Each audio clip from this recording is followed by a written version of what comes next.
আসসালামু আলাইকুম রহমতুল্লাহি ওয়া বারাকাতুহু। ব্যবসা বাণিজ্যের মধ্যে উন্নতি আনার জন্য উপায়।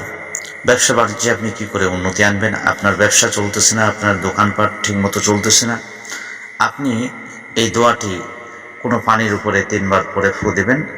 তারপরে আল্লাহর উপরে অটল বিশ্বাস করে সেই পানিটি দোকানের মধ্যে এবং দোকানের সামনে ছিটিয়ে দেবেন। ইনশাআল্লাহ আপনার ব্যবসার মধ্যে উন্নতি চলে আসবে, আপনার ব্যবসায় উন্নতি আসবে ইনশাআল্লাহ।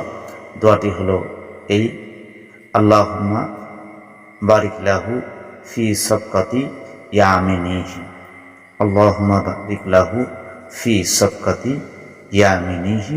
এই দোয়াটি 3 বার পড়বেন। 3 বার করে পানিতে ফু দিবেন এবং সেই পানি আপনার দোকানের সামনে এবং আপনার দোকানে ছিটিয়ে দিবেন। ইনশাআল্লাহ আপনার দোকান পাট বেশি চলা শুরু করবে, আপনার ব্যবসা বাণিজ্যের মধ্যে উন্নতি আসবে।